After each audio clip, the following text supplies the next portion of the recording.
Les damos la bienvenida a nuestro primer webinario del año 2022, titulado Caso Laguna de Aculeo, la importancia de la atribución en estudios hidrológicos. Chile está enfrentando una escasez hídrica estructural, con zonas marcadas por la falta de agua por más de 10 años y sin instrumentos regulatorios de planificación vinculantes que permitan planificar en el largo plazo frente a condiciones biofísicas cambiantes. Uno de los casos icónicos de la falta de planificación y respuesta frente a la escasez hídrica es el de la Laguna de Aculeo, ubicada en la región metropolitana a 50 kilómetros de Santiago. Este cuerpo de agua de 12 kilómetros cuadrados sufrió un rápido y total desecamiento entre 2012 y 2018, trayendo consigo una serie de conflictos socioambientales y afectando especialmente a los APR y a la agricultura de subsistencia en la zona. La magnitud del problema conllevó a un conjunto de suposiciones y de análisis parciales buscando determinar las causas o factores que condujeron al desecamiento de la laguna. Este trabajo explora la relevancia que tienen los estudios de atribución típicamente empleados en estudios climáticos en la hidrología como fuente de información para la toma de decisiones en contextos climáticos y socioambientales adversos. Tenemos la suerte de tener a Pilar Barría, quien es ingeniera civil hidráulica por la Universidad de Chile y doctora en ciencias por la Universidad de Melbourne. Es profesora asistente de la Facultad de Ciencias Forestales y de la Conservación de la Universidad de Chile y en el Departamento de Ciencias de la Ingeniería de la Universidad de los Lagos. Es representante de la Universidad de Chile en la Secretaría Técnica de la Mesa del Agua y Medio Ambiente y se desempeña como investigadora en modelación hidrológica para la gestión de los recursos hídricos. Luego de la presentación de Pilar tendremos un tiempo para realizar consultas y debatir respecto al tema. Así que muchas gracias y le damos la palabra a Pilar. Muchas gracias, Francisco. Muchas gracias a todas, a todos por la invitación y por darse este tiempo. Me siento muy honrada de poder presentar frente a esta audiencia que es tan experta y, conformada por varios amigos, profesores, personas que han formado parte también de toda mi formación. Así que muy contenta de poder estar acá con ustedes. Voy a presentar. Tengo una sola pantalla, entonces voy a intentar por aquí, así. ¿Ahí se ve la pantalla? ¿Se ve la presentación? ¿Sí? Perfecto, ya pues. Muchas gracias. Bien, como comentaba Francisco, el tema que voy a presentar en realidad es un tema que ya he presentado muchas veces, pero el foco de cómo se va a presentar en este caso cambia un poco, son los mismos resultados, pero en este minuto desde el punto de vista de la atribución. La importancia de la atribución en estudios hidrológicos y que me parece que cada vez cobra más relevancia, en particular este año, en que sumamos un año más de la mega sequía, 12 años con déficit de precipitación, también año en que se exacerba la crisis hídrica, año en que también ha estado dominado los medios con la duda, con las preguntas acerca de ¿va a haber o no racionamiento? ¿Qué tenemos que hacer para evitar el racionamiento de agua potable? Entre muchas otras cosas, lo cual evidentemente nos lleva a una necesidad cada vez más imperante de tener que dar respuesta y de ofrecer información, de ofrecer respuestas desde la hidrología con datos que no siempre tenemos disponible, que muchas veces es difícil, con modelos que tenemos que generar para simular situaciones que no han ocurrido, y por tanto creo que vale la pena darse un tiempo para reflexionar entre todos en este sentido. Este trabajo lo desarrollamos con un equipo de la Universidad de Chile, de la Facultad de Ciencias Forestales. Aquí solo dejé los nombres de Cristian Chadwick y de Anaí Ocampo, que son mis colegas desde la hidrología, y Anaí desde las ciencias socioambientales. Pero también hubo un grupo bastante grande, entre los cuales participaron ingenieros forestales, ingenieros en recursos naturales, participaron expertos en resolución de conflictos, expertos en educación ambiental, porque cuando tuvimos que enfrentar este escenario con el proyecto FIC en la Laguna de Aculeo, fue evidente desde el primer minuto que no era un problema netamente hidrológico y que esto se trataba en realidad de un problema que iba mucho más allá, con dimensiones sociales y ambientales y en particular con conflictos muy arraigados que exigían los actores aquí una respuesta, exigían entender, exigían conocer qué estaba ocurriendo. Y por lo mismo es que tuvimos que aprender sobre la marcha, trabajar de manera multidisciplinaria y comenzar a abordar desde distintas técnicas el poder hacer esta entrega de información y también responder. El contexto en que se da esto, voy a mover un poquito la... Esto se da en un contexto de problemas que son cada vez más recurrentes, problemas de crisis hídrica, de acuerdo a este informe del Resource Watch. Chile estaría en el lugar número 18 entre los países que tienen mayor índice de riesgo de crisis hídrica, que principalmente se mide como la diferencia entre la disponibilidad física de agua y el uso o la demanda de agua, es decir, es un país que está con alto riesgo. Pero no solo tenemos ese tema, sino que el agua genera también implicancias de tipo sociales, de tipo también tiene problemas desde la dimensión de la gestión. Este año apareció este artículo de geografía de la Universidad de Chile, no puse la referencia, pero en la que se revisó toda la trayectoria de cómo se entrega el agua potable en la cuenca de Petorca, y que además reveló un problema que va más allá de la escasez hídrica, mostrando que la misma agua que se reparte luego con camiones aljibes proviene desde pozos de la misma zona, y además a precios bastante altos. Entonces, relevando también otra dimensión del problema de la crisis hídrica, que es el problema de la vulnerabilidad, una vulnerabilidad que además tiene efectos diferentes entre distintos grupos de la sociedad.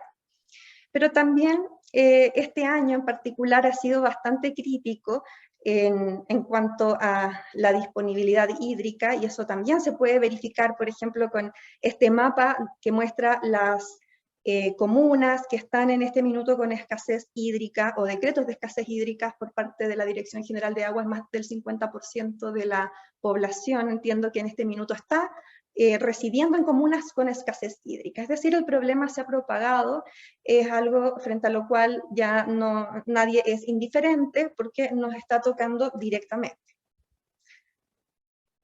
Y al mismo tiempo, hay cada vez un número más creciente de problemas socioambientales.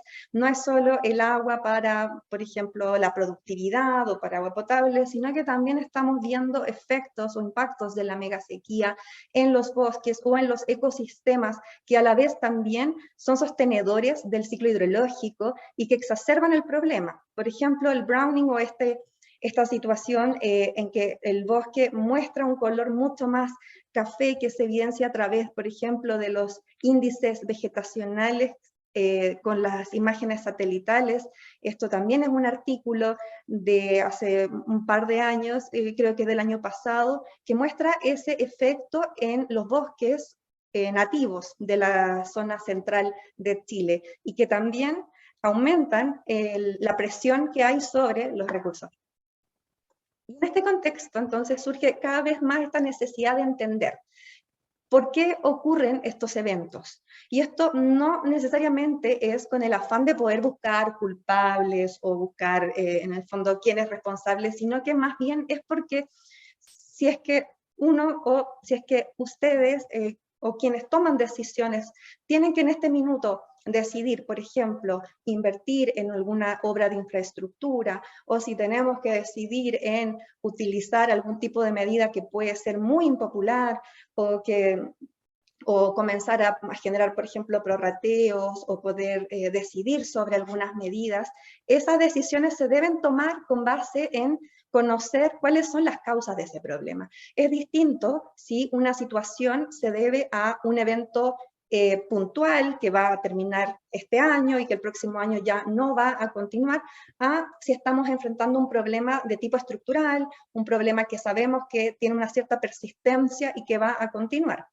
Por eso es que cada vez hay una necesidad mayor por estos estudios que se llaman de atribución, que provienen desde las ciencias de la climatología y que se utilizan para poder saber cuál es el impacto o cuál es la implicancia del cambio climático en la mayor o menor probabilidad de ocurrencia de ciertos eventos extremos que son de tipo meteorológicos.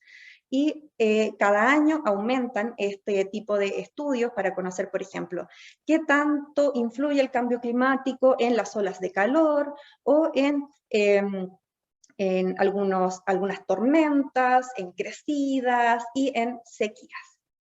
Sin embargo, estos estudios no son tan fáciles de realizar porque, dada la naturaleza de estos eventos extremos, son eventos que ocurren a escalas temporales normalmente reducidas y además en escalas espaciales también, que son mucho más específicas, son más regionales, además requieren de información o de datos que sean suficientemente largos para poder analizarlos con una cierta significancia estadística, lo cual no es tan fácil en todos los lugares y para todo tipo de eventos.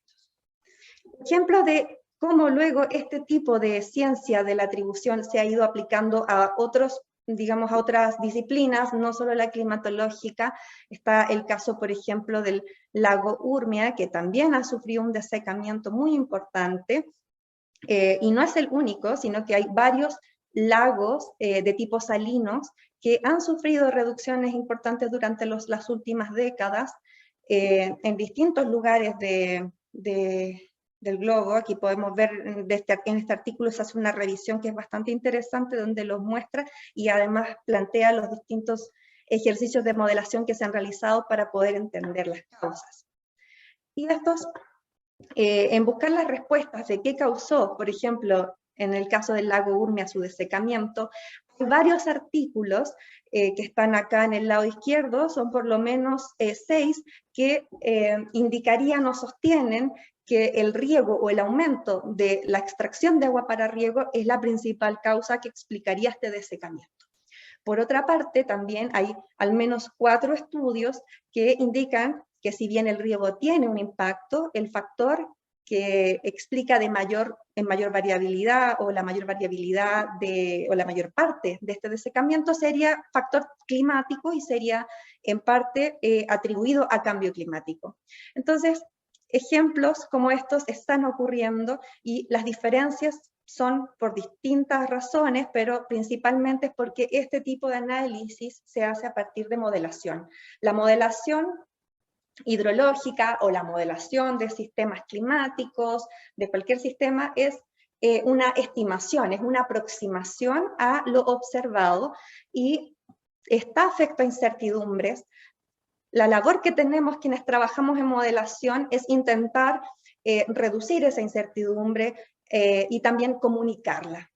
Y por lo tanto, además, si tenemos más o menos acceso a datos, podemos llegar a resultados distintos. Por eso es tan importante hacer análisis de incertidumbre en los parámetros y además siempre revelar todo este tipo de información.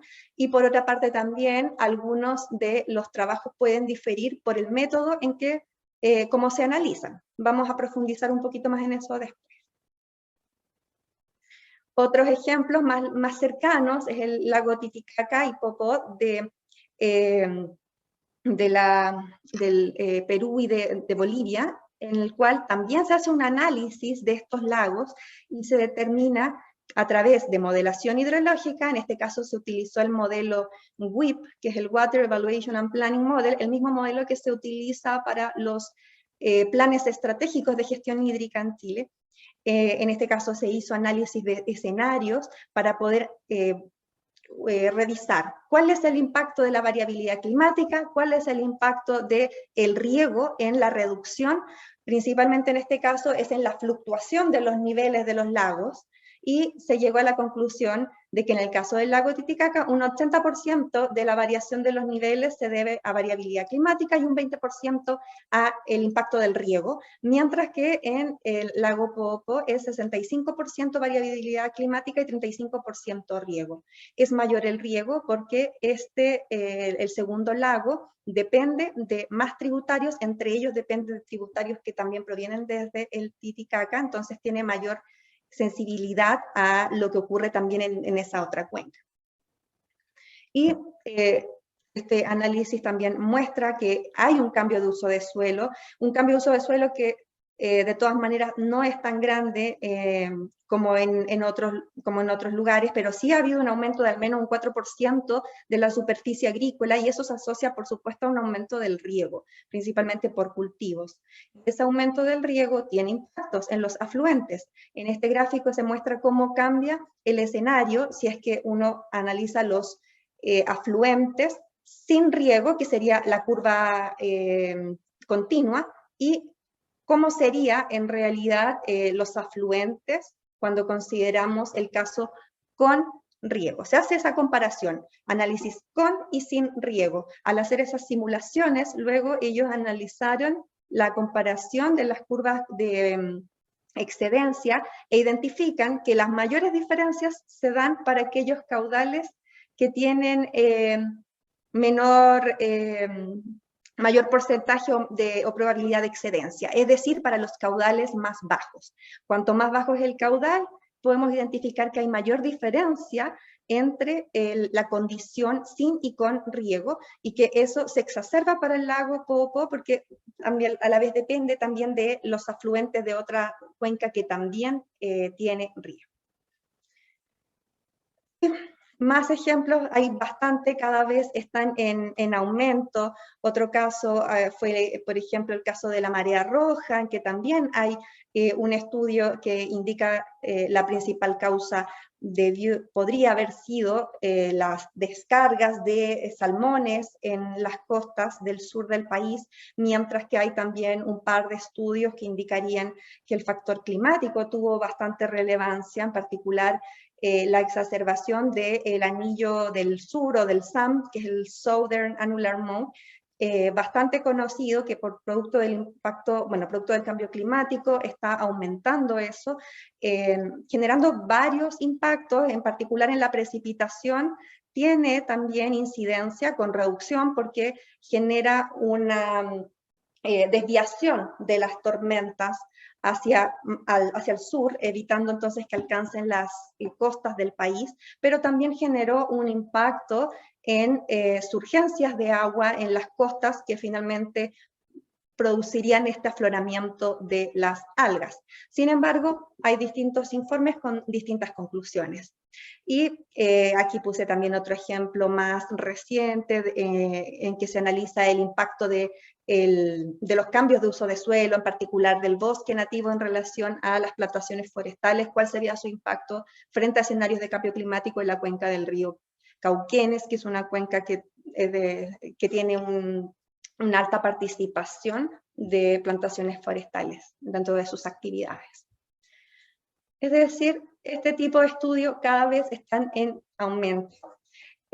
¿Cómo es el método para poder hacer estos estudios de atribución?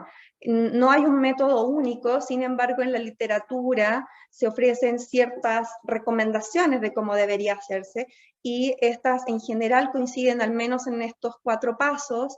El primero es definir el evento, que no es trivial, hay que definirlo bien, cuál es el evento que nosotros estamos estudiando, es decir, estamos estudiando la sequía, estamos estudiando la sequía a escala de qué meses, por ejemplo, estamos estudiando crecidas, y caracterizarlo en cuanto a su condición probabilística, analizar cuál es su curva de variación, la curva de ocurrencia que tiene ese evento, identificar cuáles son los factores incidentes, hacer un levantamiento de cuáles podrían ser las potenciales causas, y luego modelar y analizar los resultados de manera comparativa.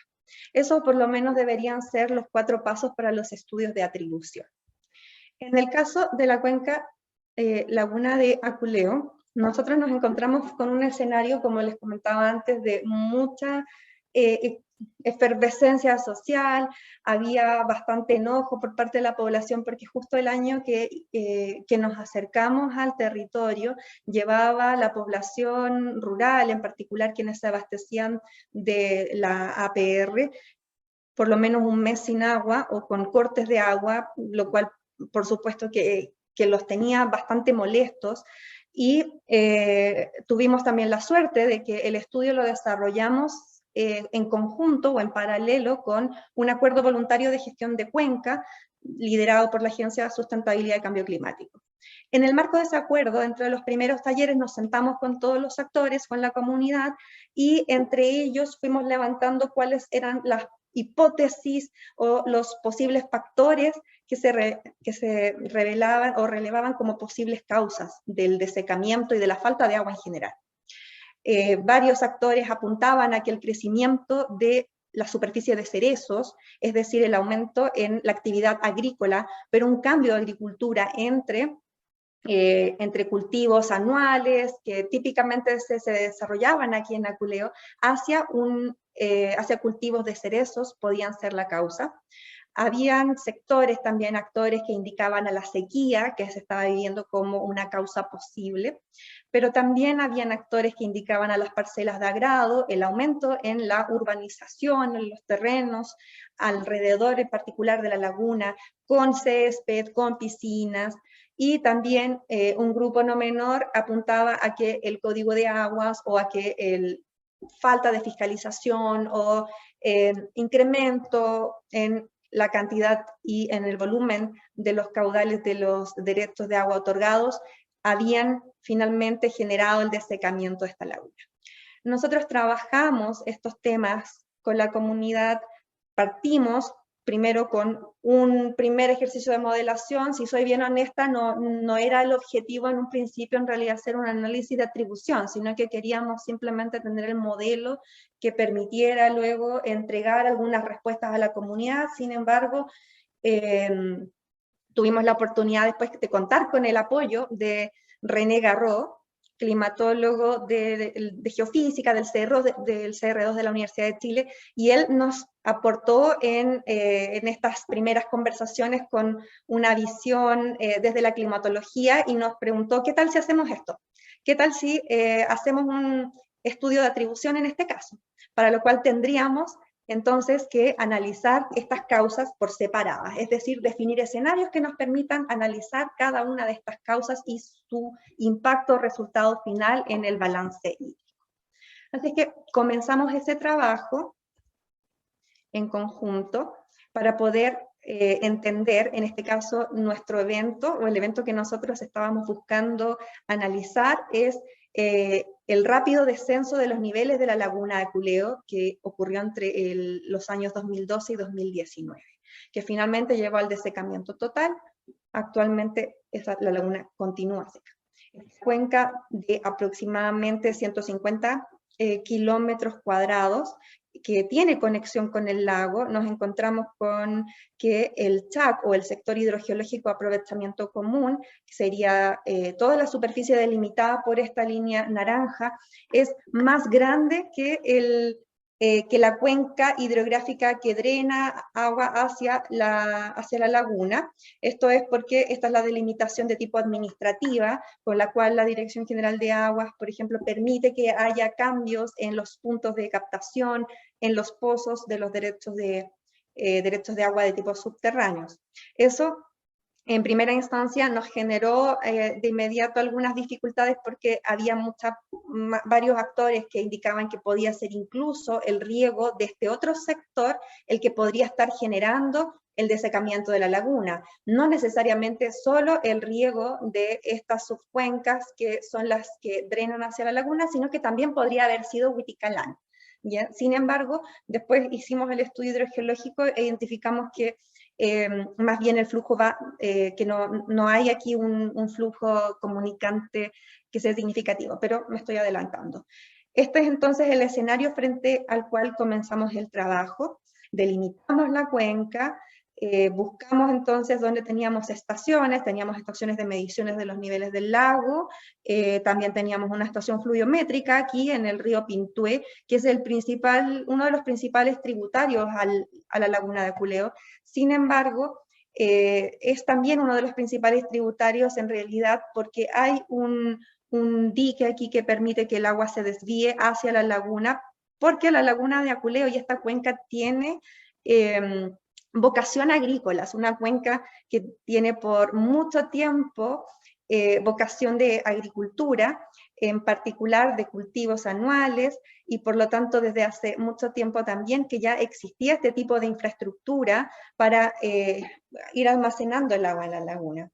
El río Pintué normalmente drena, si uno analiza cuando hicimos nosotros la delimitación, nos dimos cuenta que por topografía el río Pintué en realidad tendría su punto de salida hacia afuera, en dirección contraria al lago, ¿ya? hacia afuera de esta cuenca. Sin embargo, en la práctica, nosotros hicimos un análisis para los últimos 40 años, y por lo menos durante los últimos 40 años, ratificado por las fotografías de vuelos aerofotogramétricos, nosotros verificamos que el río Pintué ha estado desviado hacia la laguna, y por tanto teníamos que considerarlo como un tributario, si queríamos simular la situación histórica.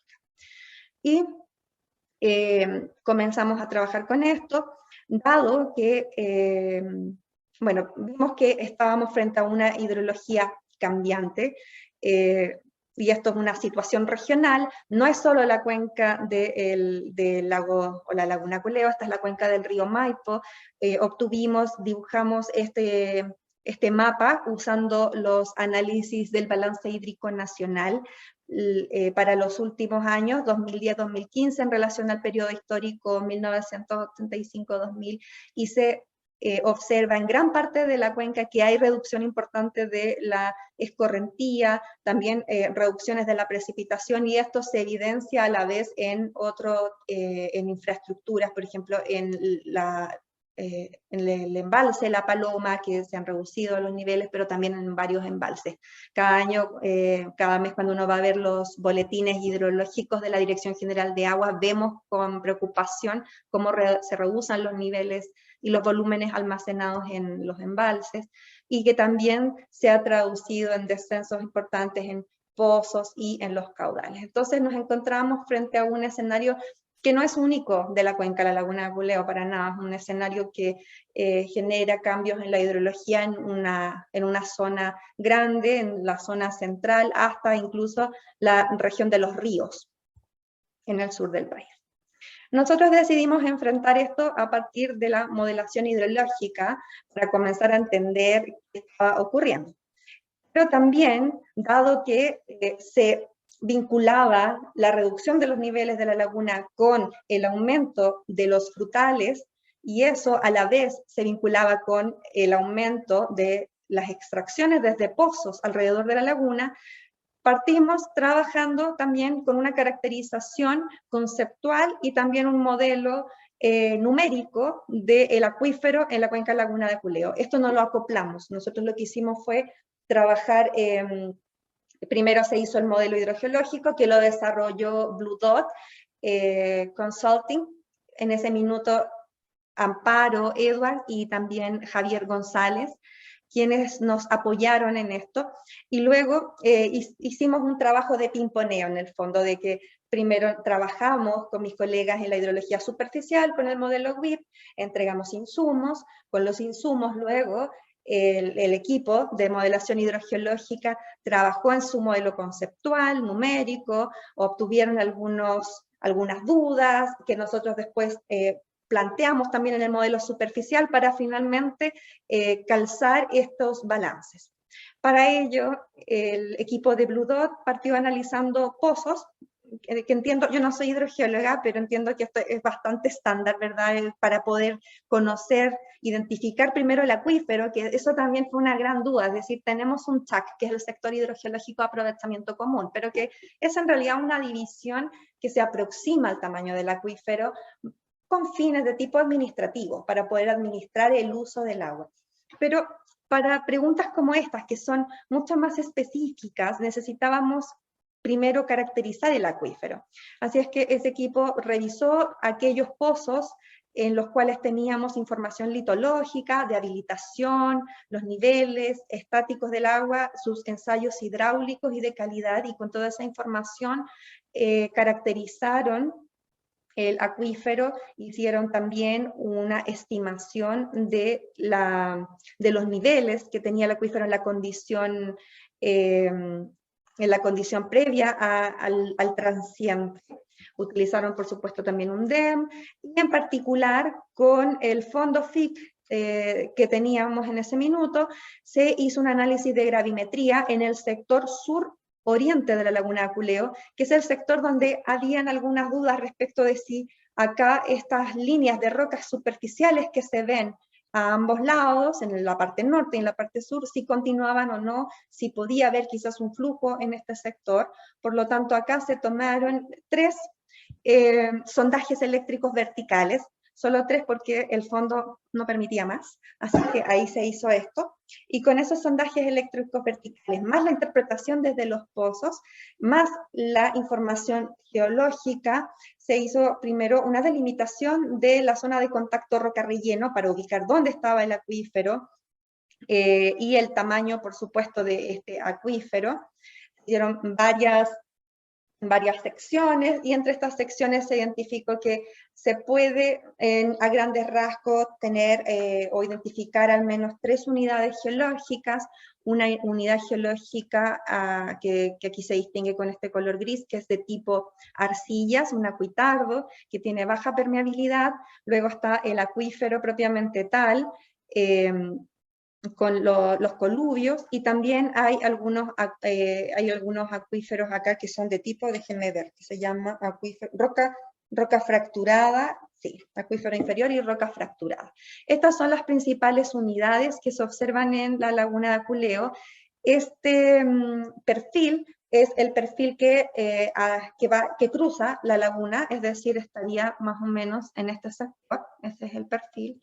Y por tanto, con este perfil luego se caracterizó cuáles eran sus propiedades, y utilizando FeeFlow se obtuvo un modelo en 3 dimensiones del volumen de este acuífero, pero también de los volúmenes de las distintas unidades, para poder después implementar un modelo de tipo numérico. Luego de hacer este análisis, el equipo de Blue Dot nos entregó los resultados e indica que el CHAC de la laguna de Aculeo, que corresponde a todo este sector, puede ser dividido en al menos 2 acuíferos, que hay un acuífero que tiene relación o contacto con la laguna, que es un acuífero más pequeño y que de hecho no contiene a la cuenca del río Pintué, lo cual no es sorprendente, porque en términos también hidrológicos superficiales, la cuenca del río Pintué, como les comentaba previamente, topográficamente debiese drenar hacia otro sector, en sector contrario a donde se ubica la laguna. Por otra parte, se identifica que la cuenca del río Huiticala no tributaría al acuífero conectado con la laguna de Aculeo, sino que hay un flujo de hecho saliente, más bien, y que no hay un aporte desde esta cuenca que sea significativo, y también que la conexión entre la laguna y el acuífero es predominantemente desde el acuífero hacia la laguna en la condición estacionaria, y luego en la condición transiente, que es después del año 2012, cuando los niveles comienzan a descender, ese aporte desde el acuífero a la laguna disminuye. Sin embargo, es un aporte que en litros por segundo no es significativo, y es bastante menor a el aporte que hay como recarga a la laguna de tipo superficial. Entonces, esa es la información que nosotros utilizamos para poder después alimentar el modelo de tipo superficial. El modelo superficial que usamos es el modelo WIP, que como les comentaba antes, los mismos modelos que se está utilizando en los planes estratégicos. Hicimos una versión simplificada con algunas unidades de respuesta hidrológica. Hicimos la división de estas unidades de respuesta hidrológica basados principalmente en la altitud, porque esta cuenca parte o inicia en la zona más baja, alrededor de los 350 metros sobre el nivel del mar, alcanzando hasta los 2.300 en la zona más alta, que es acá en el cordón de Cantillana, donde se puede ver un bosque de tipo caducifolio, que es un bosque bastante especial para la latitud, para la zona en la que nos encontramos, bosques que normalmente se observan en las zonas más al sur del país. Y representamos las extracciones de agua a través de algunos nodos que permiten calcular el riego a partir de cuál es el uso de suelo, pero también de cuál es el clima, y también entregando ciertas eficiencias en el riego, para poder diferenciar eficiencias de riego, acudimos a Prodesal, acudimos a la Municipalidad de Paine, que nos entregó información también a partir de INDAP sobre dónde estaban ubicados los riegos que tienen mayor eficiencia y los otros riegos que son normalmente de cultivos que tienen menor eficiencia. Pero también utilizamos imágenes de vuelos aerofotogramétricos para poder analizar una hipótesis bastante sentida por parte de la comunidad, la hipótesis de que en realidad había aquí muchos desvíos de agua desde el río Pintué y que esos desvíos estaban causando el desecamiento. A través de las imágenes aerofotogramétricas vimos que al menos desde el año 70 y creo que era 78, ahí quizás Cristian me puede corregir si era otro año, pero la década del 70 ya se visualizan en las fotografías estos desvíos que luego fueron muchas veces denunciados por los mismos vecinos como las posibles causas del desecamiento. También vamos a explicar un poco más sobre eso después. Y para poder tener una mejor estimación de cuál es el coeficiente de cultivo o cuál es la evapotranspiración o la extracción de agua que hay, no solo desde los cultivos, sino que también desde el bosque, utilizamos una aproximación con datos satelitales en la cual nos apoyó Mauricio Galleguillos, que él es académico de la Facultad de Agronomía, actualmente no, ahora está en la Universidad Adolfo Ibáñez, desde marzo. Pero él nos apoyó con esto porque la cuenca Laguna de Aculeo tiene más de un 63% de la superficie cubierta por bosques, bosque nativo de tipo esclerófilo, caducifolio, higrófilo y matorral xerofítico, los cuales no se encuentran tan representados o tan caracterizados en la literatura. Nosotros iniciamos buscando literatura, como es un porcentaje importante del uso de suelo, equivocarse en ese valor no es menor, porque aumenta o reduce la evapotranspiración. Por lo tanto, partimos con artículos y luego fuimos aproximándonos a través de información satelital, y con eso entonces también pudimos tener una representación un poco más ajustada de esta evapotranspiración. Y para poder entender los cambios de uso de suelo y representarlos en el modelo, hicimos un modelo primero de tipo de Landcover, ya con imágenes satelitales, MODIS, en eso nos ayudaron algunos colegas desde las ciencias forestales, pero eso lo utilizamos solo para las áreas de bosque.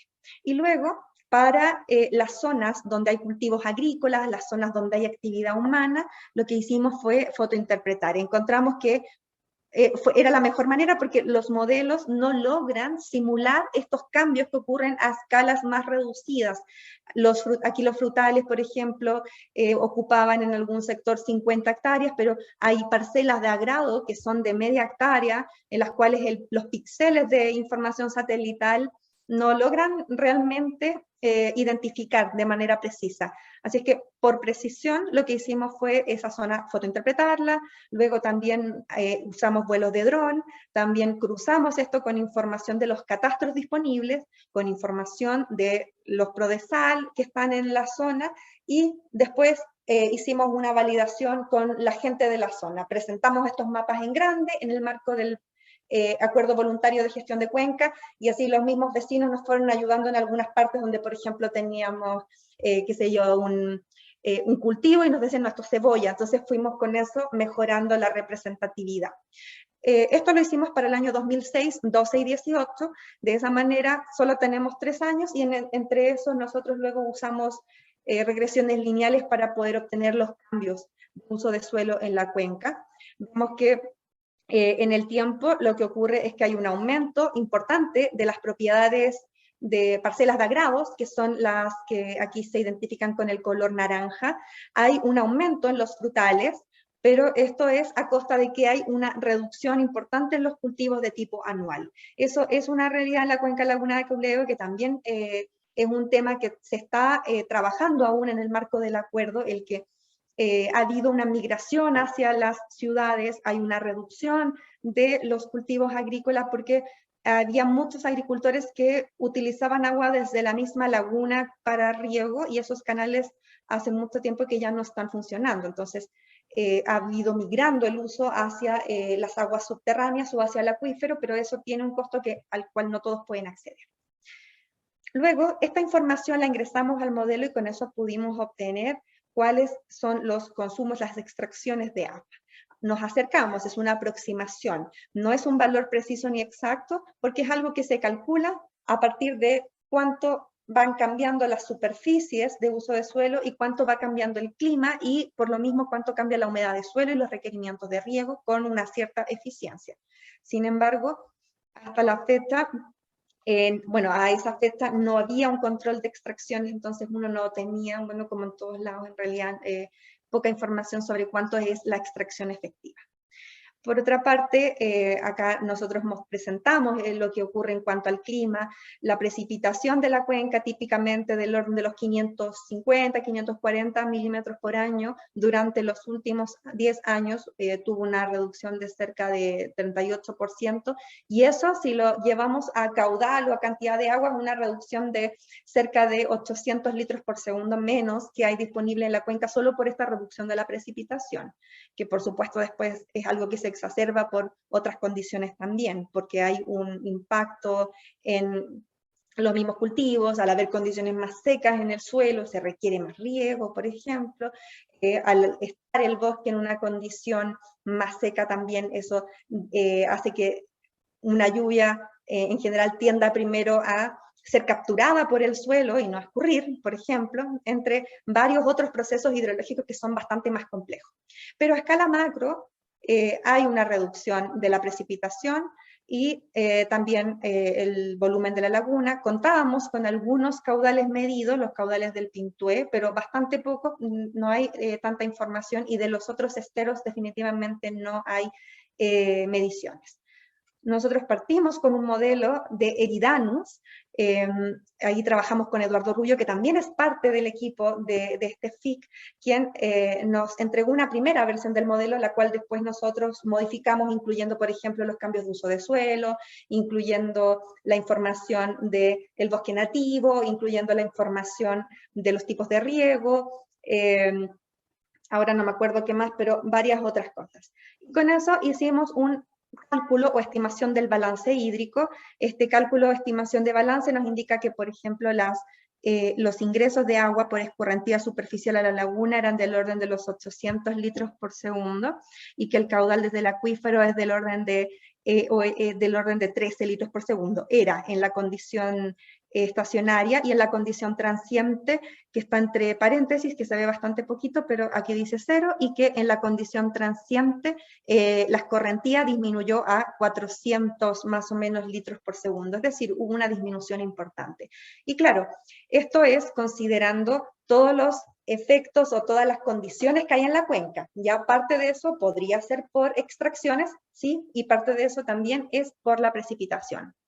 ¿Cómo podemos saber cuánto de esa reducción se debe a un factor o el otro? Aquí es donde contamos, como les comentaba antes, con la ayuda de René, quien en una conversación, en un café, junto a Cristian también, empezamos a tirar algunas líneas y nos dimos cuenta que para poder realmente entender eso, teníamos que simular condiciones donde estén y no los factores que estábamos analizando. Entonces dijimos, vamos a tener que analizar un escenario con la mega sequía y otro escenario sin la mega sequía.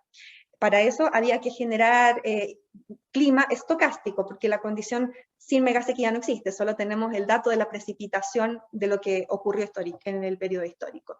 Pero también para poder comparar el impacto que tiene, por ejemplo, el crecimiento de los frutales, había que estimar una condición en la cual el uso de suelo del año 2006, que es una condición previa al aumento o a la explosión en el caso de los frutales, que en realidad no fue una explosión, el aumento de los frutales y el aumento de las parcelas de agrado, ocurriera, que eso se exacerba bastante más después del año 2010, 2012. Entonces mantuvimos el escenario del 2006 constante y lo comparamos con un uso de suelo histórico, es decir, basado en las dinámicas que se dieron en la cuenca, pero también con un uso de suelo prístino o de aculeos inhumanos, en el cual lo que hicimos es cambiar todos los usos de suelo que tienen riego, las viviendas, las parcelas, se cambiaron por aquella cobertura que debiese ocurrir acá, y que serían normalmente bosque o matorral, bosque, matorral y suelo desnudo, principalmente. Y con esos escenarios esto lo hizo Christian Chadwick, generó el clima, entiendo que 1000 series de la condición con y sin megasequía, que entonces sigue esta forma, en el fondo, por lo que entiendo, la precipitación aquí sufre ciertas fluctuaciones por efecto de las forzantes de gran escala, como por ejemplo ENSO, o su variación decadal. Normalmente en la zona central de Chile hay periodos donde hay mayores precipitaciones y luego fluctuaciones a periodos con menor precipitación. Sin embargo, lo que ocurrió acá es que después del año 2010-11 debería haber habido un aumento en la precipitación y eso no ocurrió. Hubo un desacople de la fluctuación o la media móvil o el valor esperado que tenía la precipitación antes de este. Con eso entonces se simuló clima con y sin megasequía, que serían las 1000 series que están acá y las 1000 series que están en el lado derecho o en el panel D, que es con la sequía. Y con esas 1000 series corrimos entonces los escenarios, los 6 escenarios 1000 veces, y luego hicimos la comparación.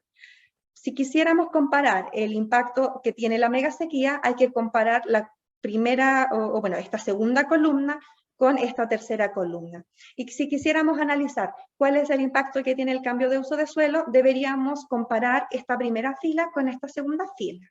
En este caso, el escenario 1 era el caso en el cual manteníamos constante el uso de suelo del año 2006. Es decir, si es que no hubiese habido un aumento en las parcelas de agrado, ni tampoco en los frutales, tendríamos esta condición que está aquí en este escenario 1, con megasequía y sin megasequía. Y lo que encontramos es que al comparar, por ejemplo, el escenario 1 con el 3, en lo cual lo único que varía es el cambio de uso de suelo, no hay diferencias significativas en el resultado. Es decir, incluso si mantuviéramos el uso de suelo del año 2006, que tenía más cultivos, pero sin el aumento de los frutales, sin el aumento de las parcelas de agrado, de todas maneras, solo por efecto de la megasequía debería haber habido esta reducción de los niveles de la laguna. Y luego viene la siguiente pregunta, ok, pero si no hubiese habido nada de uso, si no existieran aquí extracciones, en ese caso hubiésemos tenido el escenario 5, que es el caso con uso de suelo prístino. En ese caso la laguna no se hubiese secado completamente por efecto de la megasequía, pero sí, al menos hacia el año 2019, hubiese habido una reducción de más de 2/3 del volumen, que nos muestra en el fondo cuál es la incidencia que tiene este evento en las recargas y en el almacenamiento de la cuenca. Así que con este escenario y con estos resultados, nosotros lo presentamos a la comunidad, hicimos la difusión, lo trabajamos con ellos. Algunos, después de presentar los resultados y análisis,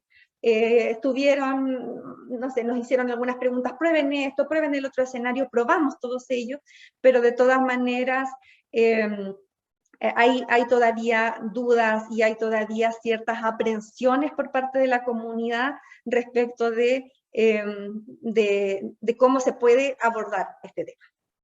Bien, entonces, parte de las preguntas que se nos hicieron son, ¿qué pasa con la gestión del agua? Es decir, ¿cuál es el impacto de los derechos de agua? Porque también muchas personas nos indicaban que aquí había robo de agua desde los esteros. Nosotros comenzamos a averiguar, trabajamos con la Dirección General de Aguas, porque efectivamente veíamos que habían hartos videos con extracciones desde estos esteros, por ejemplo el Pintué, y que no formaban parte de la base de datos de derechos de agua de la DGA.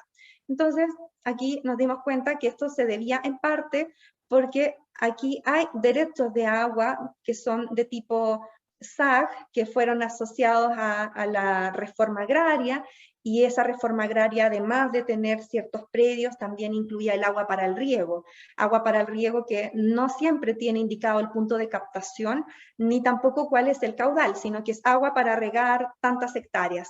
Y eso, por supuesto que hace que muchas veces a veces mueven los puntos de captación, y eso, en varios de esos casos nos encontramos que, no puedo decir todos porque yo no fiscalicé, sin embargo en conversación con el área de fiscalización de la Dirección General de Aguas, claro, nos indicaban que en varios de esos casos no podían emitir multas porque había un derecho. un derecho, eso sí, que no estaba perfeccionado como los derechos de agua de la DGA, en el sentido que no tiene un punto de captación ni un caudal o volumen definido.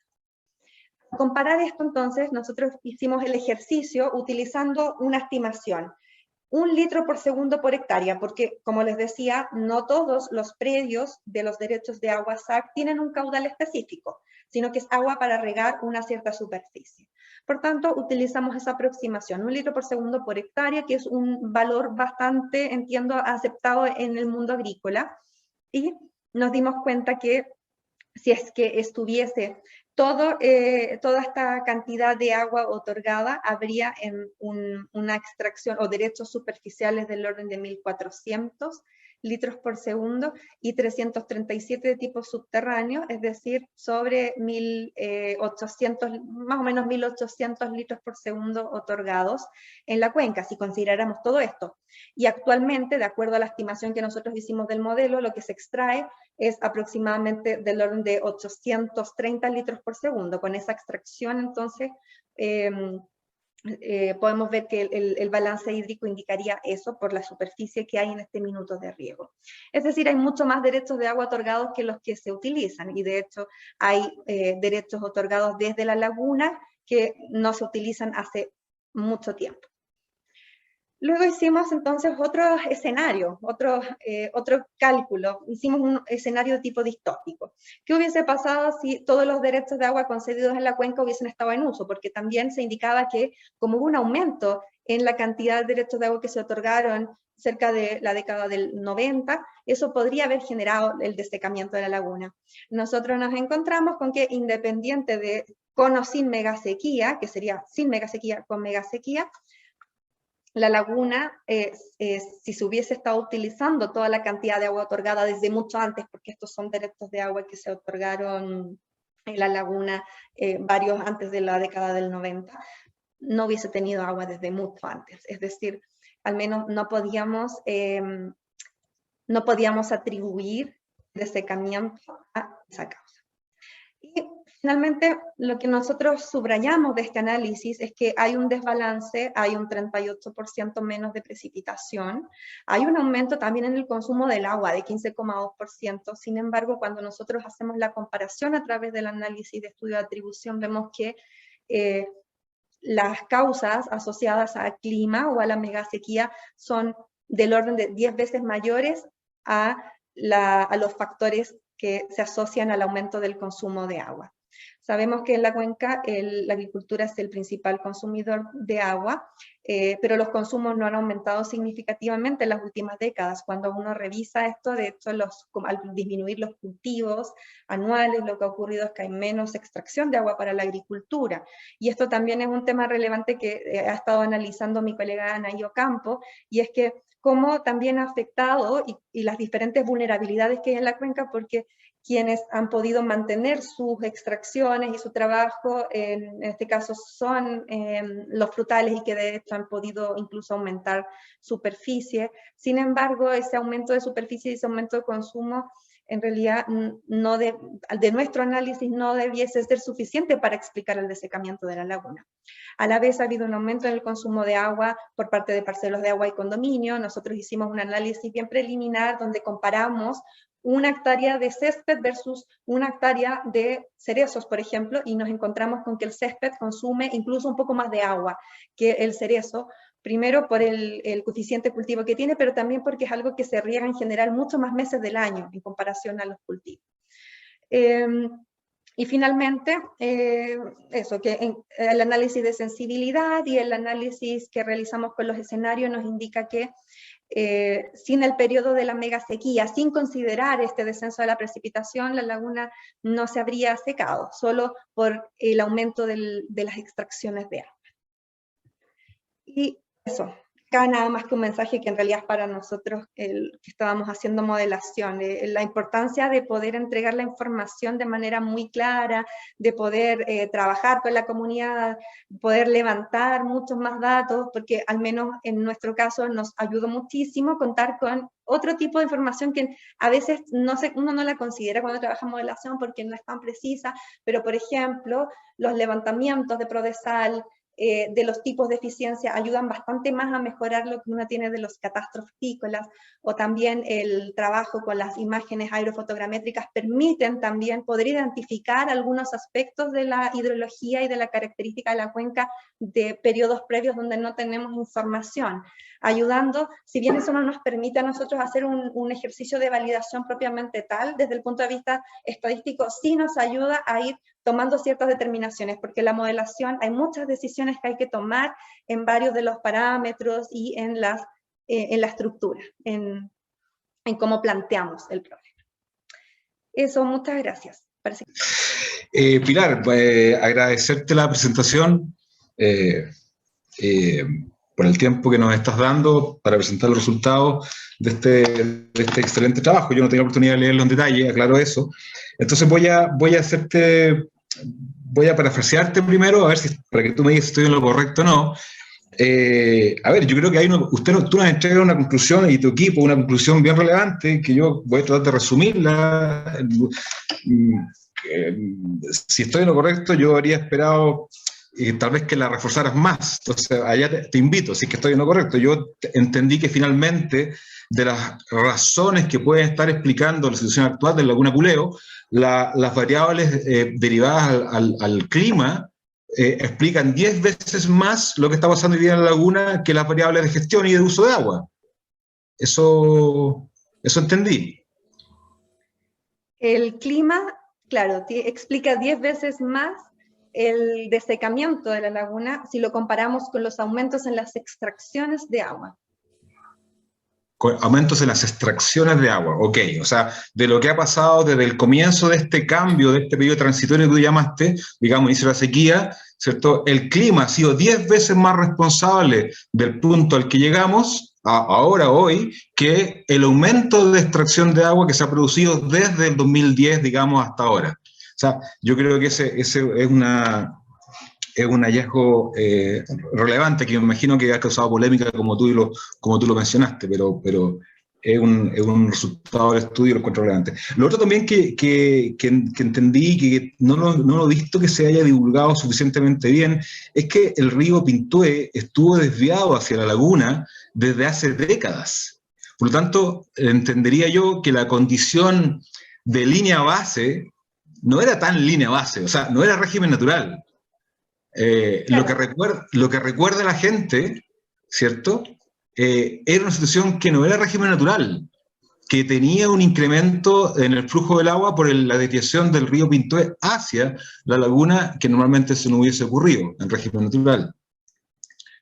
Que encuentro un aspecto relevante de poder destacar. Y por último, en fondo te estoy pidiendo comentarios a estas cosas, Pilar. Y por último, sería súper bueno para futuras presentaciones, hay un ruido no sé dónde, poder explicitar mejor en la presentación el balance hídrico presentado de acuerdo a las pautas del régimen natural, o en este caso natural más Pintué, ¿cierto? Y el escenario actual, digamos, esas dos tablitas comparadas siempre ayudan mucho a la audiencia a entender los resultados. Eso, Pilar, muchas gracias. Gracias, sí. Nosotros tuvimos que modelar una condición que no era natural, porque es una condición con una modificación, porque nuestra modelación inicia en el año 70, ¿en qué año, Cristian, te acuerdas? Creo que 79, creo que ahí partimos nuestra modelación. El clima lo analizamos desde el 79, pero la hidrología lo analizamos desde el año 90. Si la memoria no me falla, puede que haya un par de años de error ahí por los años de calentamiento del modelo. Y en esos años, justamente porque cuando partimos con la delimitación de la cuenca nos encontramos con que deberíamos haber dejado Pintué fuera, porque Pintué drenaba hacia en el lado opuesto, hacia otro sector, no hacia la cuenca de la laguna. Pero en el ideario de toda la población, de los actores, estaba que Pintué es el principal afluente a la laguna. Y luego comenzamos a revisar información, por ejemplo, dentro de eso, mapas de los camping, mapas también de dibujados incluso, tomamos un libro antiguo de la familia Letelier, y después Para ser más precisos, finalmente buscamos la información de los vuelos aerofotogramétricos y ahí identificamos que en realidad, por lo menos desde ese año, el río Pintué estaba desviado y desde mucho antes, producto de la agricultura. Entonces, si queríamos realmente representar lo que estaba ocurriendo en la cuenca y ver cuáles eran los factores que habían cambiado en estos últimos años, teníamos que mantener la condición con el afluente del río Pintué. Pero claro, cuando uno después revisa los flujos subterráneos, ese sector de Pintué no fluye, no tributa al lago, sino que ese sector de Pintué tributa hacia Huiticalán y hacia Angostura. Claro. Gracias, Pilar. Bueno, felicitaciones, Pilar, por la presentación. Me causó no una extrañeza, porque creo que es muy lógico pensarlo de esa manera, de que los aportes subterráneos a la cuenca en realidad son resultaron ser bastante reducidos y en el fondo probablemente tiene que ver con que además la roca que está ahí son intrusivos fundamentalmente y con una capacidad de almacenamiento bastante pobre. Y tú misma lo pusiste ahí, por ejemplo, en el modelo conceptual, que la zona fracturada del acuífero aparentemente era bastante reducida. Pero un poco te quería, ¿qué antecedentes tienes del aporte real si hubo alguna interacción entre el aporte de la escorrentía e infiltración en las zonas de relleno aluvial versus escorrentía y en el fondo el aporte a la zona fracturada? Si hay indicaciones, si hay pozos que en el fondo mostraran también un hidrograma que permitiera a lo mejor, o niveles que en el fondo se pudiera reconocer cuando los niveles crecían por las precipitaciones, cuando había flujo base, cuál era ese flujo base, un poco tener ese contraste de los niveles que no los visualicé. No me pareció ver en la presentación niveles freáticos de pozos en el área. Y bueno, en el fondo lo de la recarga de la roca y con respecto al almacenamiento y lo de la variación de los niveles y si había un flujo base que era reconocible. Claro. El flujo base en Aculeo, eso lo revisamos, el flujo base es muy chico. De hecho, en los meses donde no llueve, estos esteros muchas veces están secos, no solo en los últimos 10 años, sino que históricamente son esteros que responden rápidamente a la precipitación. Entonces el régimen aquí es más pluvial y el aporte desde el acuífero es bajo. No me acuerdo en este minuto, no sé si Cristian se acuerda, pero respecto de los pozos quiero mostrar algo. Yo nunca presento eso porque es el estudio en realidad que hizo Javier, yo se los puedo dejar porque lo tenemos también disponible, lo tenemos en línea, y este es el estudio hidrogeológico que se realizó sobre los niveles de los pozos, están un poco más acá, más abajo, acá. Y se muestra que también hay una respuesta muy rápida, el nivel del acuífero disminuyó mucho también en respuesta en parte a la precipitación, porque disminuye bastante la recarga entre el periodo previo y posterior a la sequía. A ver, están acá, aquí están. Y se ve que hay una reducción importante, al menos en la simulación de estos pozos. Lo que sabemos es que en el sector cercano a la laguna, antes, durante el periodo más estacionario, estos pozos tendían a aflorar, a ser surgentes, y también en el sector de aquí del Pintué, tanto aquí en Pintué como cerca de la laguna, de tipo más surgente, y acuífero libre en los sectores más alejados de la laguna. Eso es lo que recuerdo desde la interpretación de los pozos. Sin embargo, no conozco realmente todo el detalle, no me acuerdo realmente de todo el detalle, porque este informe cuando lo leí fue en el año 2018, así en 2019 en mucho detalle, pero me quedé con aquellos mensajes claves que son los que después nosotros implementamos en el modelo WIP, en el superficial. Pero al final tiene mucho sentido la vulnerabilidad de esta laguna en particular, producto de que no hay un almacenamiento subterráneo que mantenga o que permita resistir estos cambios tan fuertes del clima. Claro, claro, y la cuenca, nosotros también calculamos el tiempo de residencia y a partir de eso se ve que hay una sensibilidad muy alta a los cambios en la precipitación, porque las cuencas son de tipo fluvial, responden a eso, y no hay un almacenamiento tan grande y un recambio. Vale, muchas gracias. ¿Puedes hacer un acercamiento para entender la variación de los pozos? Por favor. ¿Cuál es la variación en términos de...?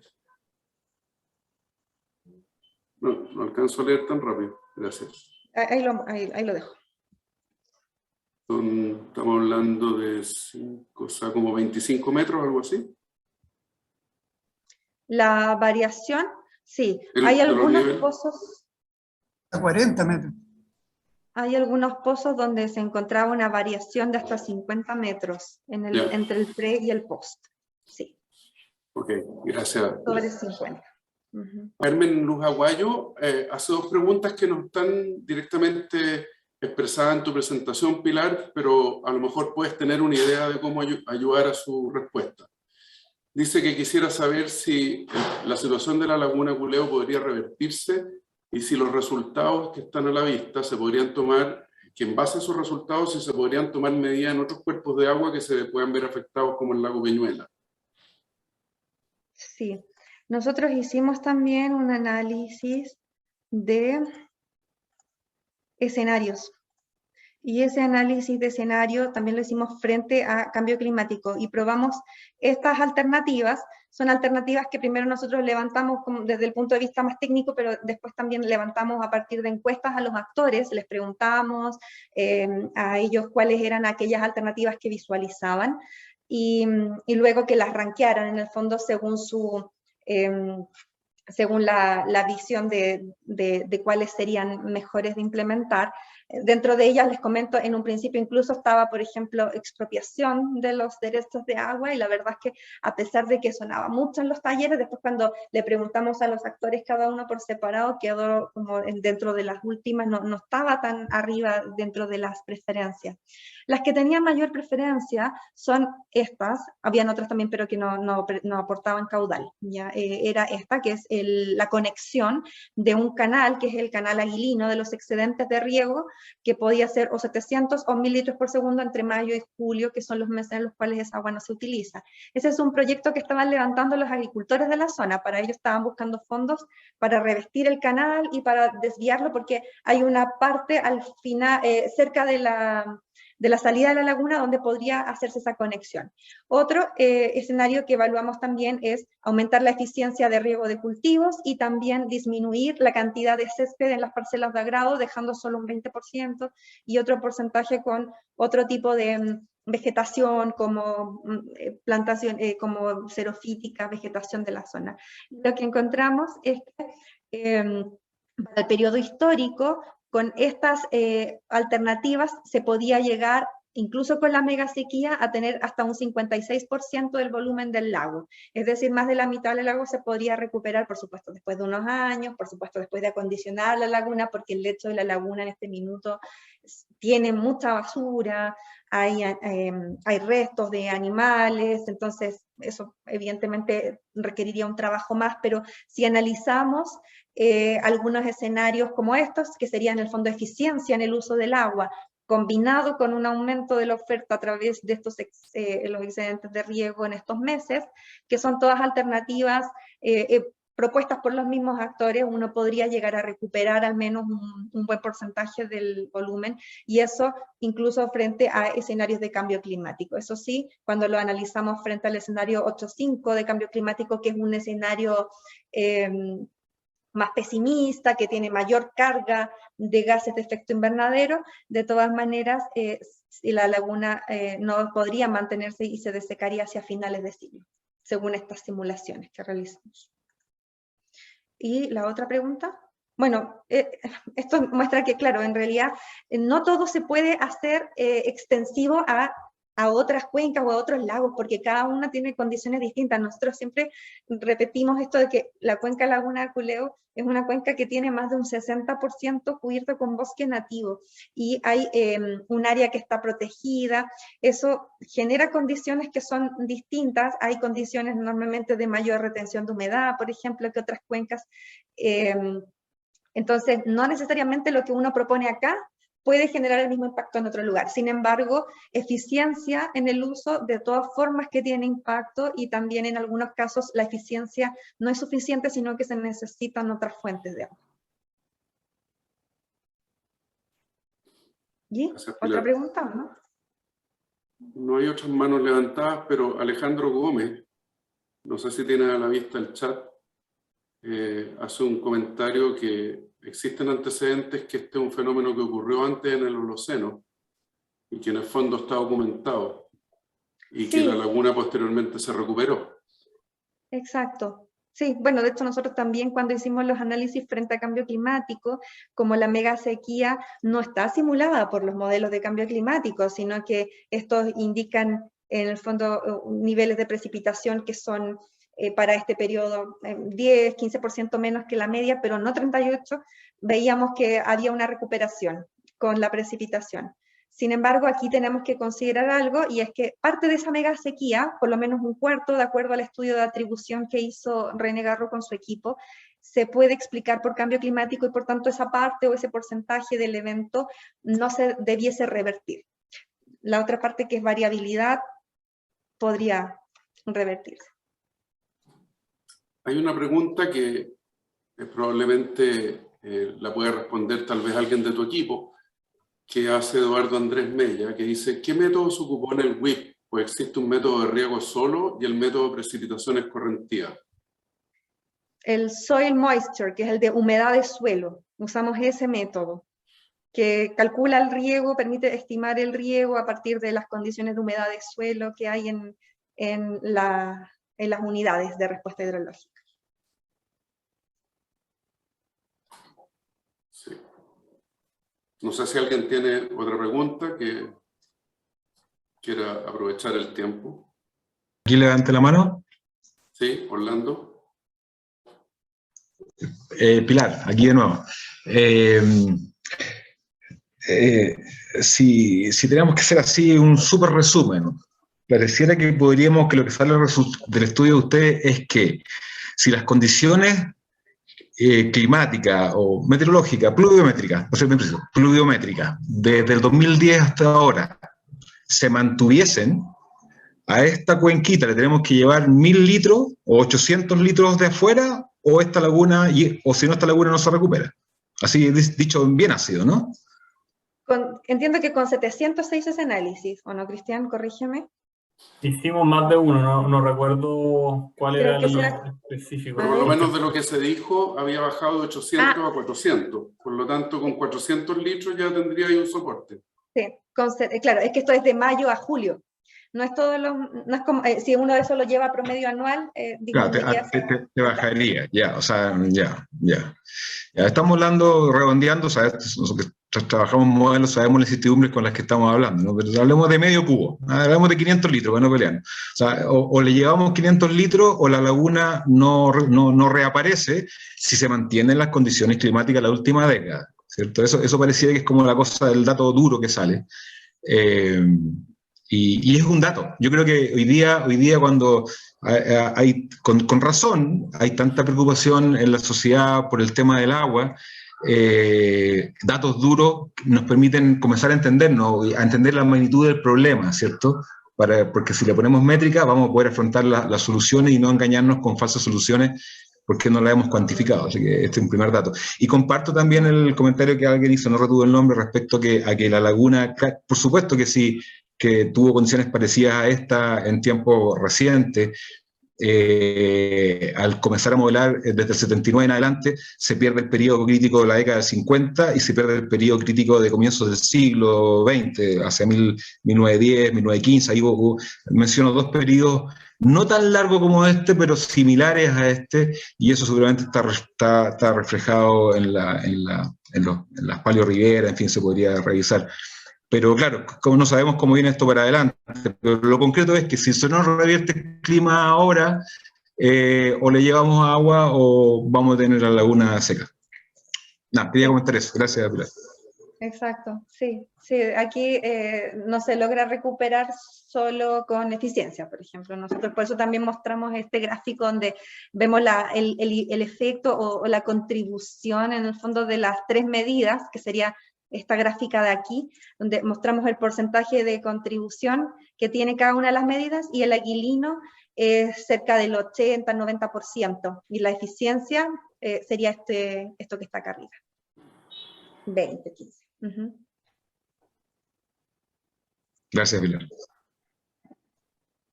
Mira, yo he mirado con un poco de envidia la cantidad de información que ha presentado Pilar aquí, que la quisiéramos tener en todas las cuencas de Chile, y en esta cuenca que es pequeña y que se ha estudiado con tanto detalle, puede ser un modelo de lo que nosotros podríamos pretender para tener, digamos, antecedentes.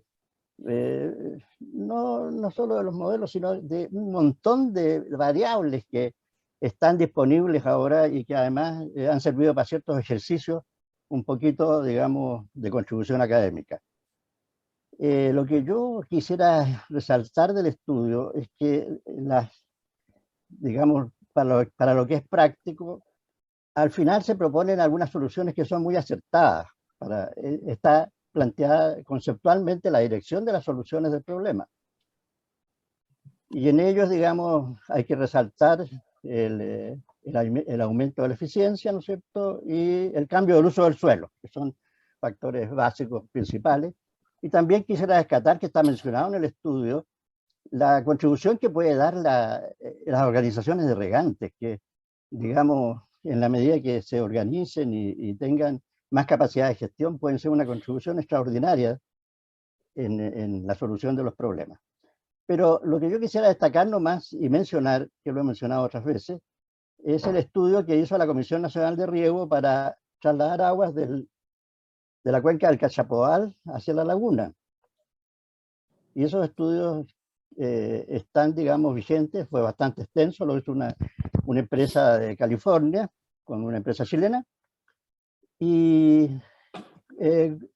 tiene un detalle bastante grande. Claro, estamos hablando de la década de los 90, de cómo trasladar aguas desde el río Cachapoal. Están identificadas las focatomas, los canales, los túneles, para llegar finalmente a Angostura, ¿no es cierto?, y de Angostura pasar a la laguna. Y con la hidrología de aquella época, ¿no? Había incluso se imaginaban los autores, una regulación de 400 millones de metros cúbicos para la cuenca del Maipo de aporte, además. Bueno, eso podría ser una fantasía ahora, pero sí hay excedentes en la cuenca del Cachapoal.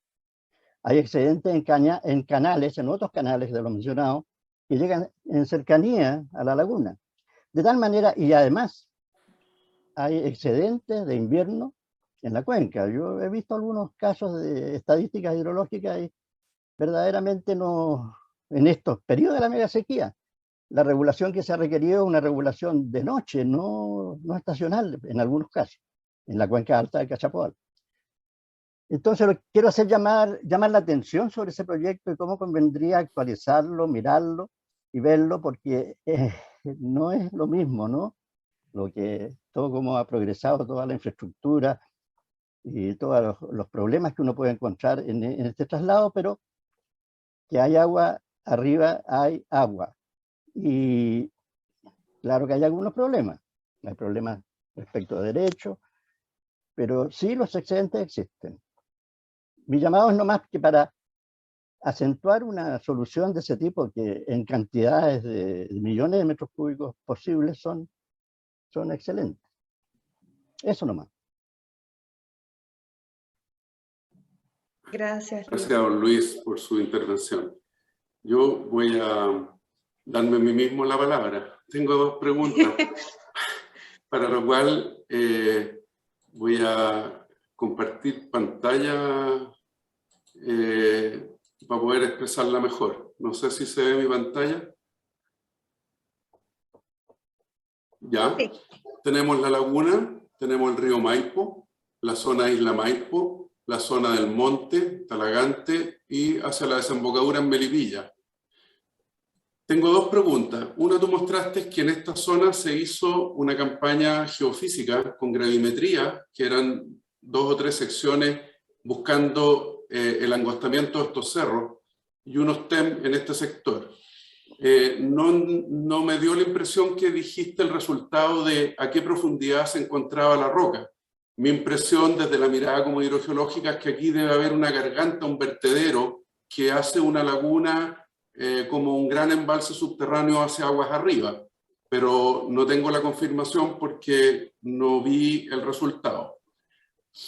Pero más allá que esa pregunta, que la dejo abierta para que si tienes una respuesta o la puedes buscar mientras tanto, y así como don Luis hizo un planteamiento de una solución, yo voy a coger una idea que en algún momento salió en el seno de Al-Sud, y yo le puse unos números de servilleta.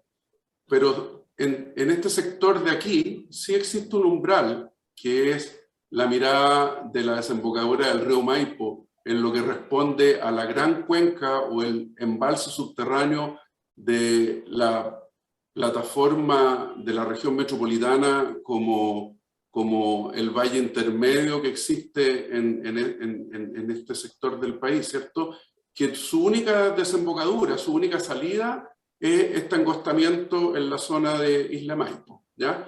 Y por lo tanto, aquí que tiene una profundidad entre 80 y 100 metros, el relleno, el espesor del espesor sedimentario, a la altura de aquí de Isla Maipo y hacia el monte, el agua subterránea afloran y reconstituyen el río Maipo, que aquí no tiene agua, y sin embargo aquí tiene una pendiente constante y tiene un caudal que supera los 14 metros cúbicos por segundo. Si de la misma manera que significa traer un canal del Cachapual es suficientemente largo y caro, pero si todo este territorio, por temas turísticos, por temas de sostenimiento de un grupo de gente chilenos igual que nosotros, o porque tuviera un interés particular para el país, su reconstitución, y nosotros tenemos aquí cuota 300, y aquí la máxima está en el rango de los 700, 900, son máximo 600 metros de elevación. Podemos sacar 500 litros por segundo de esta zona en agua subterránea y elevar 600 metros, sale a un costo por metro cúbico del orden de los 300 pesos, y eso significa del orden de 6 millones de dólares anuales. Costo operación, OPEX, ¿ya? Por lo tanto, tampoco un costo tan elevado que uno dijera un castigo para la patria, 6 millones de dólares al año, y nosotros reconstituiríamos la recarga en época de no existencia y restableceríamos la laguna. Eso le responde de alguna manera la pregunta a la persona que la hizo antes. No la tengo a la vista porque al presentar pierdo la pantalla completa. Pero es una alternativa de las tantas que se pueden analizar. Ahora para dejar de, me pongo ahí lo veo todo de nuevo. La respuesta iba en la línea de Carmen Luaguayo, que hizo la pregunta. Pero mantengo mi pregunta respecto de si se producía ahí un vertedero, una garganta, un levantamiento de la roca y cuál era el espesor del relleno. Este es el perfil 1, que es, el perfil 1 está acá, es perfil 3, 2, 1, este es el 1, no, pero el 2 es este que está aquí. El 2 es el interesante, sí, el 2 o el 3. Y el, ay, ¿por qué solo mostraron el 1 aquí? Ya, pero a ver, lo busco, mientras tanto, busco rápido en los anexos. No sé por qué no lo dejaron en el informe, pero lo veo de inmediato. Porque están en los anexos. Sondajes eléctricos verticales. Pero, ¿por qué tiene valor esa mirada? Porque también es una respuesta a... Tampoco me acuerdo el nombre de la persona que preguntó después. Vamos a buscarlo por aquí. Ya, acá están.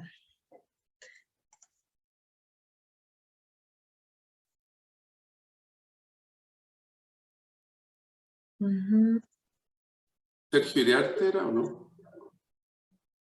Sergio Iriarte, creo que... Ese es el perfil 2.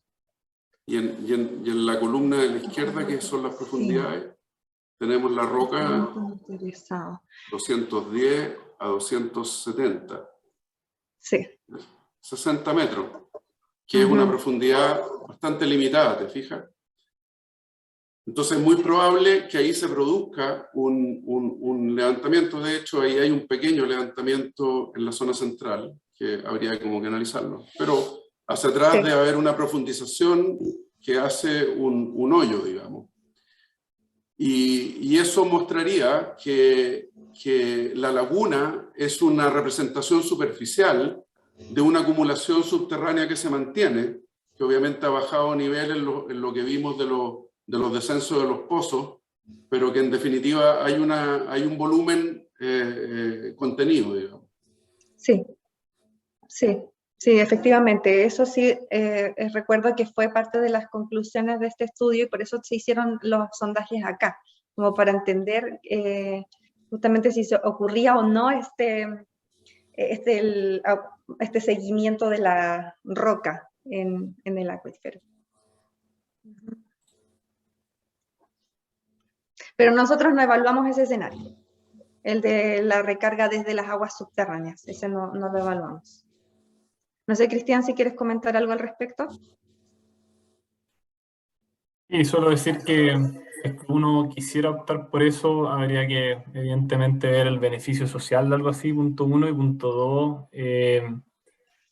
a pesar de que haya harto estudio y todo, en todo esto igual hay harta incertidumbre en general, no es este caso particular y siempre se pueden tomar más datos y medir más cosas. Entonces, probablemente antes de entrar a invertir en un gasto como ese, uno querría acotar esa incertidumbre lo más posible para no hacer inversiones que después no tengan exactamente los resultados que uno quiere. Es como criterio general antes de hacer cualquier inversión, creo yo.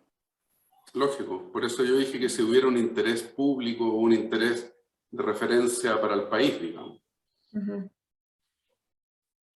No sé si hay más preguntas apoyando la administración del webinario.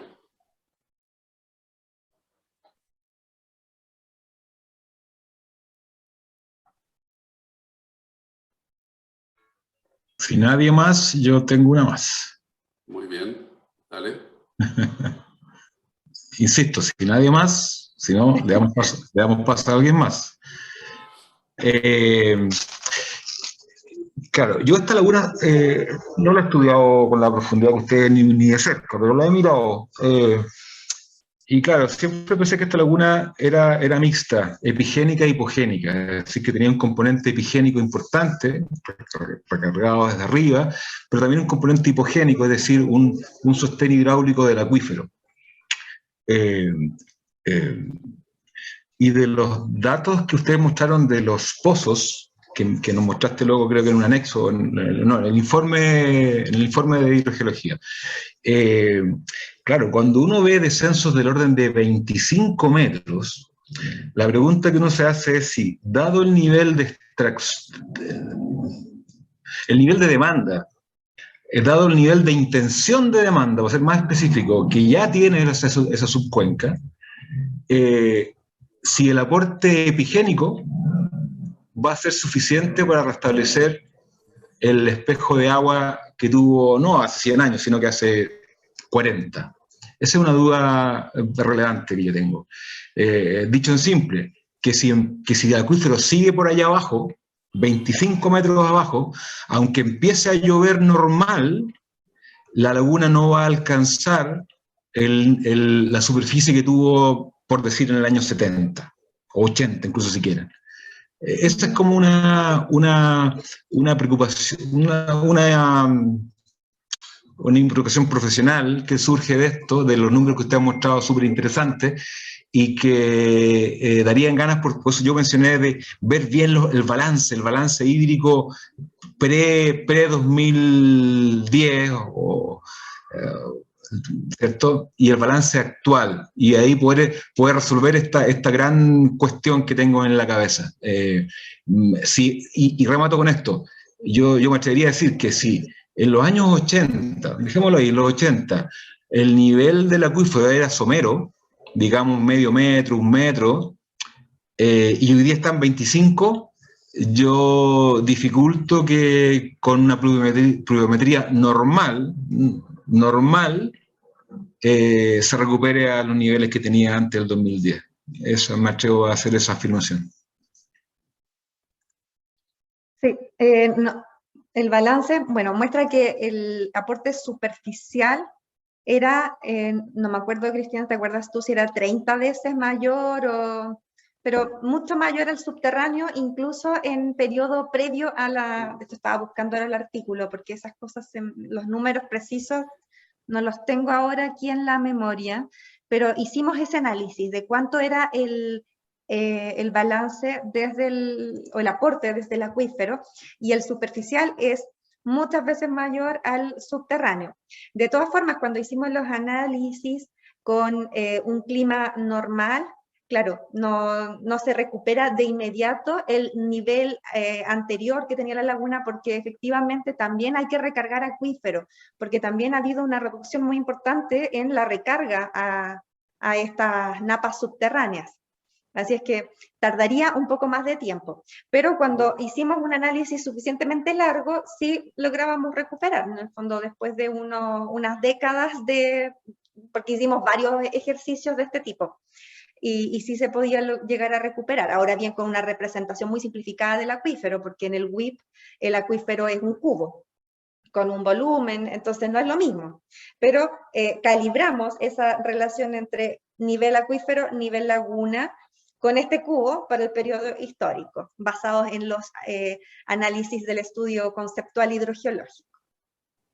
Yo, para complementar nomás, si es que uno piensa que la gran reducción de precipitaciones que ha habido y otros cambios en consumo además, si es que uno piensa que eso lleva un balance negativo en la práctica, y eso es lo que uno está viendo, si es que hubiera un cambio, ya sea que vuelva a llover momentáneamente lo que llovía antes, o hay una reducción de consumo sumado a lo otro, o alguna inyección externa, basta que haya un balance que sea levemente positivo, y si eso uno lo suma por mucho tiempo, eventualmente la laguna se recupera. O sea, porque en el fondo es una cuenca que está cerrada, a diferencia de lo que pasa en otras cuencas. En otras cuencas hay flujos de entrada y flujos de salida. Acá principalmente hay mucho flujo de entrada, poco flujo de salida.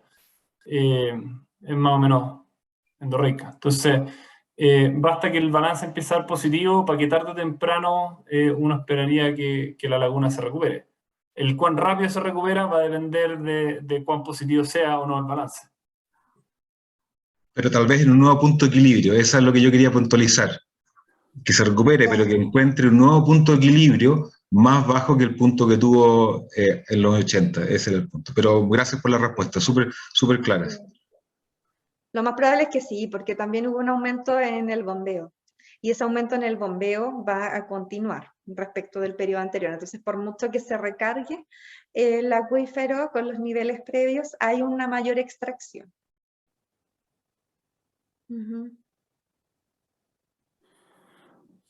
Está claro. Abrimos el espacio para más inquietudes. Sergio. ¿No?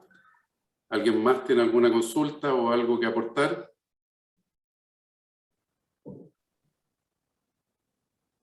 Bueno, solamente agradecer a Pilar y al equipo que trabajó con ella por el excelente trabajo, por la excelente presentación, por la claridad también de la respuesta, y agradecer a todos los asistentes por el interés. Así que muchas gracias a todos y nos veremos en el próximo webinario.